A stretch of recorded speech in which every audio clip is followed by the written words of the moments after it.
shake, wonder, doubt, get afraid, pulling up some responses, some reactivity. It's all up.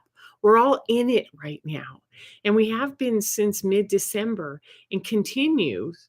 It just continues. And I'm wondering if we aren't sort of getting a little used to these C level or C class solar flares, and we're starting to stabilize. And so now they're starting to get a little bit bigger and bigger because they're taking us somewhere, right? So when we have something, some sort of a energetic pulse or vibration hit us, what we know how to do is translate that into an emotion that we have felt before. So it isn't that the emotions are coming to us, it's that energy is coming to us. And then we put a qualifier, a signifier on that as our emotions. And so, whether it is the solar flares or the astrological transits or the collective stuff that's going on and causing all of these shards of vibrations all over our planet, what's happening is they hit us, they're hitting us in the places where we have old buried emotions. And so whether what I'm noticing personally is that the gas prices are going up. There's this whole thing with eggs and chickens and pricing and fear. There's pharmaceutical updates coming on daily as to some of the symptoms of the decisions we made in 2020.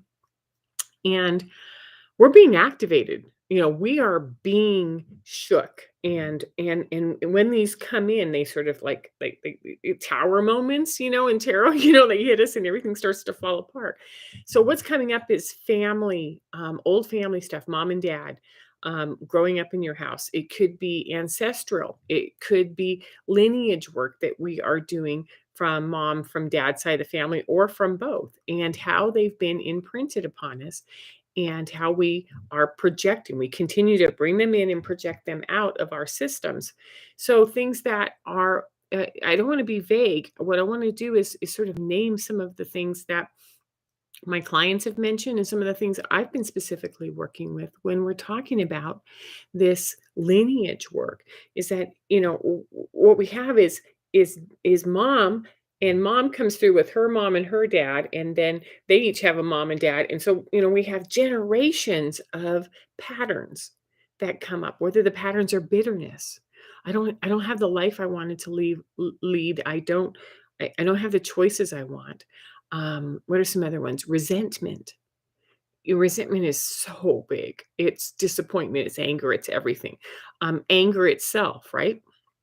The propensity to self-medicate or avoid or check out when these energies or these emotions, energy and motion come at us, right?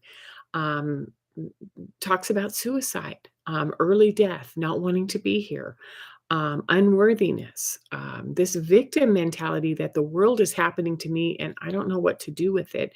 And so I just let it beat me down.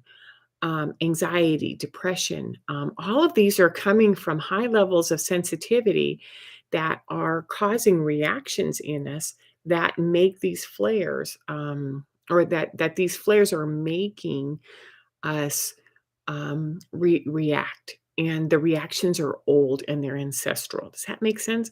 So what we're clearing out is old densities, old congestion within our family lines. And we're saying, I don't want to duplicate and be bitter like my mother and my grandmother and my great grandmother. I know what bitterness looks like. I know what it feels like in the body. I know what it looks like when it's present. I don't want to continue that. That happens to be my personal maternal line, was bitterness. It's like, and those of you who know me, I'm happy, I'm joyful. And boy, did that really rub in the family system when bitterness was how we did life.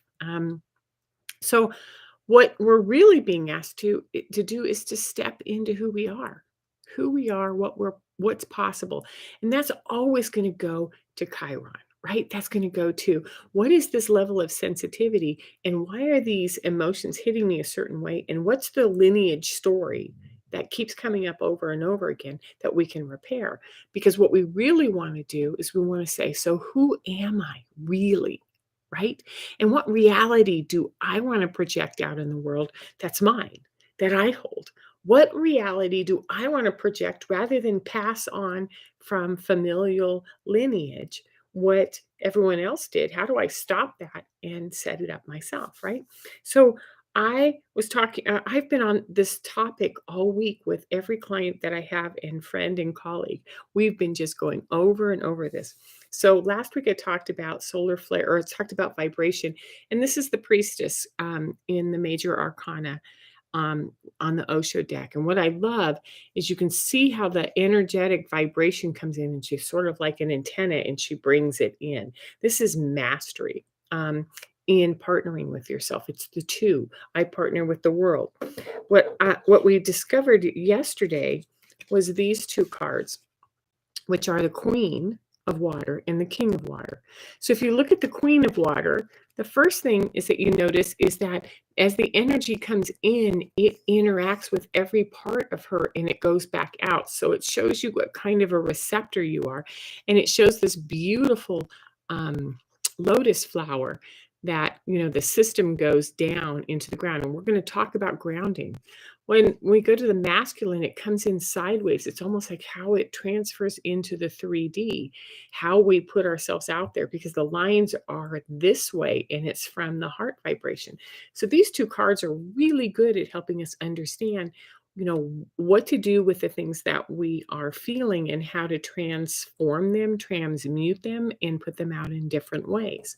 So Lee Harris did a little short YouTube, I think it was yesterday, might have been yesterday, day before, which is that we're being hit by these healing waves. He's seeing the solar flares as healing waves. These are waves of energy that are going to come in and bump into us and teach us what to do with our energy.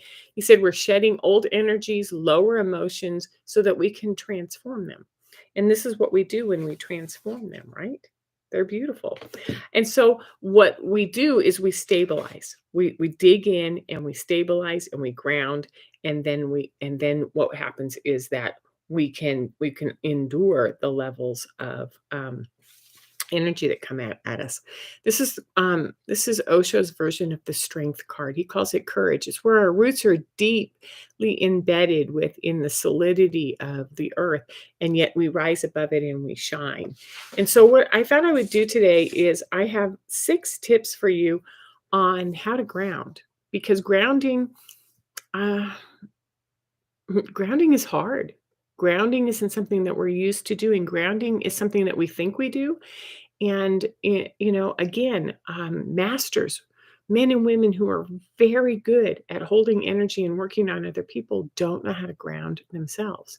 So let's start with the tips on how to ground. So the first thing I want you to do is find yourself. You can replay this, you can stop this, you can do whatever you need to do, right? But get to a place where you're either sitting or you're standing and you center yourself, which means your shoulders are above your hips, that your feet are on the ground, that if you're sitting down like I am, that your feet are on the ground and your sit bones are firmly on a base, something that you're sitting on, a chair, a couch. I'm happen to be on a bouncy ball. It's kind of fun. So roll your feet from side to side, front to back, and your hips until you know that they're totally in balance. Right? So that's the first thing, is to center yourself and make sure you're actually in a place where you can connect to the earth. Second, send roots down from the bottoms of your feet, from your toes, from your arches, from your heels, down your legs, down your pelvic floor, down your hips. Send them down into as deep as you can into the center of earth, into Gaia, right? Because what we want to do is we want to reach down and we want to start anchoring ourselves into something solid, into something really permanent that's not going anywhere, that actually can hold us and partner with us. And number 3, I've always done those first 2 and couldn't feel grounded. And when I was in mystery school, the teacher, Beth, was like, "Well, maybe you need to explore your relationship with Gaia, because I think you 2 aren't getting along. You have some issues to deal with." And I'm like, "What are you talking about? Gaia, come on." And what I realized was that if I personify Gaia, if we all personify her and make her a soul sister, a woman that we love, that we adore, that we enjoy being around, and we imagine that Gaia, like we have human bodies. I have, you know, the human form, and she has the form of Earth, and she has the same internal soul that I do. So she's my sister, she's my friend, she is someone that I can count on. So when I take those roots down into the ground, what I do is I hold ask her to hold them. Hey, dear sister, I need your help. Hold this. Whether you're female or male, it doesn't matter. See her as someone that is here to support you and hold you. Here, dear sister, I need you to hold these. And you can hand them to her and watch her wrap them around her hand. You can watch her tie them down and manage them. Whatever you want to do with your imagination, right? Because she's going to anchor them for you and she's going to hold them solid, right? Um Number 4. This was the new one that got really excited about last night. I have never I think I used my core a lot when I was young, when I was an athlete, and then after babies and as I aged, I forgot to use my core. And in yoga, I've been strengthening that core weekly and realizing that, boy, everything feels a lot better when I can tighten up my core and actually feel it, right? So number 4 is to connect the cords that Gaia holds down there up into our human body, into our core. It's almost like we provide it's like a handshake. Like here's Gaia and here's me, and we're going to hold each other, and we're going to have a little bit of tension, not tension that's difficult, but tension like, oh, there you are. So if I move this way, you're not going to let me go. If I move this way, you're not going to let me go. So when we connect it to our core, what happens is our whole body becomes present and engaged, right? And it also takes the pressure off of our lower backs. So, I spent a lot of time holding that tension last night and realizing that there are parts of my lower back that have been aching because they've been carrying everything for so long. So I had to be very gentle and nurture that this connection, this little bit of support is going to feel off and awkward for a little while until I can connect very solidly my core and my grounding. So, number 5, once you are connected and grounded, what happens is you face the emotions. You look at them with courage, like, bring it on. I've got my feet anchored. I've got my sister holding on to me. My body is connected, and I'm going to move and flow with what you have. And so, the imagery that comes up through Osho is fabulous. What I love is this is the magician card, and you can see that she's sitting out there looking at everything that could possibly come to her from the universe, as a receptor, as a channel, as an observer, as just a witness, right? And she's sitting on a leaf, and that stem goes all the way down into the center of Gaia. If you look at the queen, you've got the lotus flower wide open, and you've got this DNA, this system that goes down into the ground. So that what happens is we hold grounded, and then we open up and we move with the flares, we move with the energies, and instead of cringing and going, I'm afraid, I don't know what to do, you relax and go, like, bring it on. Okay, that one hit me, that one hit me, that one hit me. Okay, and number 6, above all, always have compassion. Have compassion for the mom and dad that lived before, the grandparents who lived before, this lineage pain that has been going through family member after family member, whether it's addiction, whether it's anger, whether it's bitterness, whether it's a lack of self-worth. Have compassion that this is the human lineage that you come from, and that they just need you to look softly at them and say, I've got this. I know what to do with this, right? And have compassion for yourself, which is this is not easy work. Learning how to ground, learning how to face these energetic surges and normalize them so that you can stabilize and start to become a much stronger version of yourself on purpose, right? And have compassion for those who don't know. I'm not a scripture woman, yet the phrase, forgive them, they know not what they do, has been, hammering my head for the last 2 years, which is if you don't know, you don't know. So have compassion when you don't know. And then when you start to learn it, have compassion for those that are still finding their own way, finding their own path.